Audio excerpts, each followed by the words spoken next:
तीन दामाद की सास पार्ट 2। अब तक आपने सुना कि कावेरी जी अपनी तीनों बेटियों ईशा, मोहिनी और सुहाना की शादी तीन घर जमाई लड़कों के साथ करवा देती है।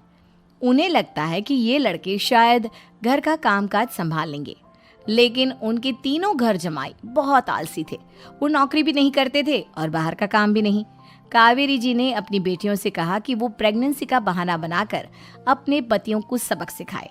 अब सुनिए आगे। मम्मी, आपने जैसा कहा था हमने वैसा ही किया, लेकिन देखिए ना, विवेक का हाल तो वैसा का वैसा ही है। घर में ना सुबह का नाश्ता बनता है और ना खाना। नौकरी पर जाने की बात करूं तो खाने को दौड़ते हैं मुझे। हाँ मम्मी, मैंने भी सुमित को कितनी बार कहा कि अगर नौकरी नहीं करनी तो कोई छोटी सी दुकान ही खोल लो, घर का खर्चा कैसे चलेगा। देखो दोपहर के 12 बजने आए और जनाब अभी तक सो रहे हैं। हाँ मम्मी, ईशा और सुहाना ठीक कहती हैं। अविनाश का भी यही हाल है। जब मैंने अपनी प्रेगनेंसी के बारे में कहा तो मुझसे कहने लगा, अरे दूसरी लड़कियां तो 9-9 महीने तक नौकरी करती है, बस डिलीवरी के टाइम छुट्टी लेती है। मोहिनी, तुम भी नौकरी करो। अब मुझे कहाँ नौकरी मिलेगी। मम्मी बताओ अब मैं क्या करूँ। हे भगवान, क्या सोचकर घर जमाई दामाद लाई थी मैं कि मेरी बेटियां मेरे पास रहेंगी और खुश रहेंगी, लेकिन इन आलसी दामादों ने तो हमारी जिंदगी को भी प्रॉब्लम में डाल दिया है। मैं तो कहती हूँ मम्मी, हम लोग वापस अपनी जॉब पर जाना शुरू कर देते हैं। बता देते हैं इन लोगों को कि हमने प्रेगनेंसी का बहाना किया है। नहीं नहीं बेटा, ऐसी गलती भी मत करना। अगर तुमने ऐसा किया तो इन तीनों की आदत और ख़राब हो जाएगी। अरे आज नहीं तो कल कभी तो तुम प्रेग्नेंट होगी, तब वापस यही प्रॉब्लम आएगी। तब क्या करोगी तुम तीनों। हाँ मम्मी, आपकी बात तो बिल्कुल सही है। इन लोगों को तो सुधारना ही पड़ेगा। लेकिन कैसे? अपने बच्चों के आने की खबर सुनकर भी इन लोगों पर कोई असर नहीं हो रहा। पैसे कमाने के लिए घर से बाहर निकलना ही नहीं चाहते ये तीनों। अब मेरे दिमाग में एक प्लान आया है। तुम तीनों चिंता मत करो, उन तीनों को बुलाओ, फिर मैं बात करती हूँ। थोड़ी देर बाद कावेरी जी अपने तीनों दामादों को सामने बुलाकर अपनी बात कहना शुरू करती हैं।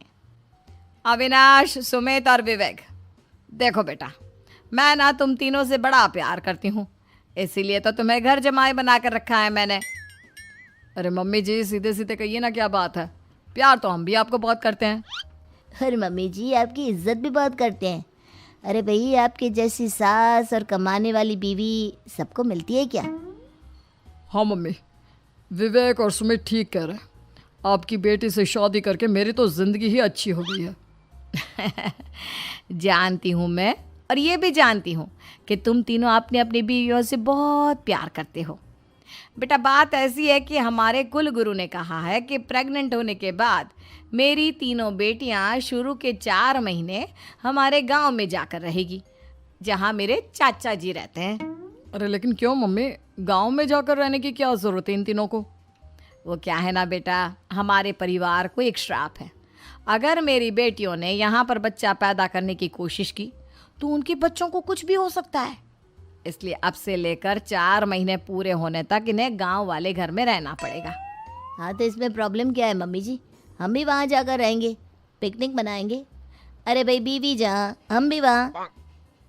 हाँ यार, आइडिया तो बहुत अच्छा है। शहर की ज़िंदगी में रह रहकर परेशान हो चुके हैं, अब कुछ दिन गांव में बिताएंगे। तुम लोग समझने की कोशिश क्यों नहीं करते। तुम में से कोई भी वहाँ नहीं जा सकता, और मैं यहाँ रहूँगी ना तुम तीनों के साथ। 4 महीने की तो बात है, उसके बाद ये तीनों ही लौट कर आ जाएंगी। ठीक है मम्मी जी, अब हमारे बच्चों का सवाल है तो ये तो करना ही पड़ेगा।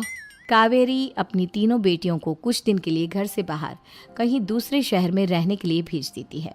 कुछ दिनों के बाद, अरे मम्मी जी, बहुत दिन से पिज्ज़ा नहीं खाया, मंगवाइए ना। क्या बताऊं बेटा, पहले तो बेटियां खर्चा दे देती थी क्योंकि उनकी नौकरी थी, लेकिन अब तो मेरे पास पैसे ही नहीं बचे। थोड़े बहुत पैसे हैं जो बच्चों की डिलीवरी में काम आएंगे। लेकिन मम्मी जी, आपकी बेटियों को वापस आने में तो अभी बहुत वक्त बाकी है। वही सोच सोच कर परेशान हो रही हूँ। सोच रही हूँ कल से दूध भी बंद करवा देती हूँ। अब दूध वाले को देने के लिए पैसे भी तो नहीं है ना। अरे नहीं नहीं मम्मी जी, अगर दूध भी बंद करवा दोगी तो मुझे चाय कहाँ से मिलेगी? और चाय के बिना मैं तो मर ही जाऊंगा। क्या करूं बेटा, इसके अलावा हमारे पास कोई ऑप्शन नहीं है, मेरे पास पैसे ही नहीं बचे। इस तरह कावेरी जी धीरे धीरे अपने तीनों दामादों को पैसे देना बंद कर देती हैं और घर में खाने पीने की चीजें लाना भी बंद कर देती है। अब वो तीनों बुरी तरह से परेशान होने लगे थे और इसलिए एक दिन तीनों प्लान करके घर से बाहर निकलते हैं और बाजार में जाने के बाद यार अच्छा खाना खाए हुए कितने दिन हो गए, पता नहीं कब अच्छा खाना मिलेगा। हमारी बीवियों के जाने के बाद तो हमारी हालत भिखारियों जैसी हो गई है यार। कुछ भी हो, मुझे तो आज पिज्ज़ा खाना ही खाना है। जेब में 1 रुपया नहीं और पिज्जा खाएगा, कहाँ से आएंगे पैसे? अरे देख वहाँ सामने बोर्ड पर क्या लिखा हुआ है, कंप्यूटर पर काम करने के लिए एक आदमी की आवश्यकता है। भाई मैं तो जा रहा हूँ, काम करूँगा और शाम तक पैसे लाकर आराम से पिज्ज़ा खाऊंगा।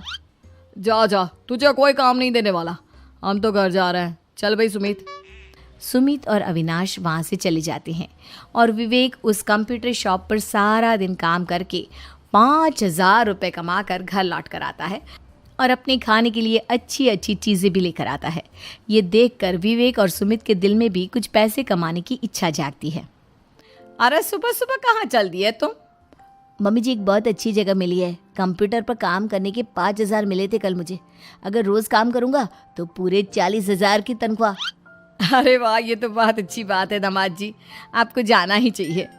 सुमित और अविनाश विवेक को इस तरह तरक्की करते देखकर परेशान हो जाते हैं और वो दोनों भी काम की तलाश में निकल पड़ते हैं। धीरे धीरे उन दोनों को भी काम मिल जाता है। अब कावेरी के तीनों दामाद छोटी मोटी नौकरी करके अच्छा पैसा कमाने लगे थे। एक दिन कावेरी उन्हें अपने पास बुलाती हैं। अरे वाह, विवेक 40,000 कमा लेता है, अविनाश 60,000 और सुमित तुम भी 40,000 के आसपास कमा ही लेते हो। कुल मिलाकर तुम अच्छे खासे पैसे कमा रहे हो बेटा। हाँ मम्मी जी, बहुत मज़ा आता है जब महीने के एंड में मोटी रकम हाथ में आती है। पूछिए मत मम्मी जी, घर में रहकर रोटी बना बना कर और तो जैसा महसूस होने लगा था मुझे तो। हाँ बेटा, तुम तीनों की बात तो बिल्कुल ठीक है और जानते हो अब तुम तीनों की पत्नियां भी वापस लौट कर आने वाली है। लेकिन मम्मी जी अभी तो उन्हें गए सिर्फ 2 महीने हुए हैं, आपने तो कहा था वो 4 महीने के बाद लौट कर आएंगी। ऐसा कुछ नहीं है बेटा, मैं सिर्फ तुम तीनों को सबक सिखाना चाहती थी कि आदमी घर में बैठकर बीवी की कमाई खाता हुआ अच्छा नहीं लगता। इस दुनिया में हर इंसान को मेहनत करनी चाहिए, काम करना चाहिए, चाहे वो औरत हो या आदमी, ताकि अपने परिवार को संभाल सके। कावेरी की बात सुनकर उन तीनों को अपनी गलती का एहसास होता है और कावेरी उन्हें सच बता देती है कि ईशा, सुहाना और मोहिनी शहर में ही कहीं दूसरी जगह रह रहे थे। शाम के वक्त उन तीनों की पत्नियां लौट कर आ जाती है और कावेरी जी का परिवार एक खुशहाल परिवार की तरह रहने लगता है।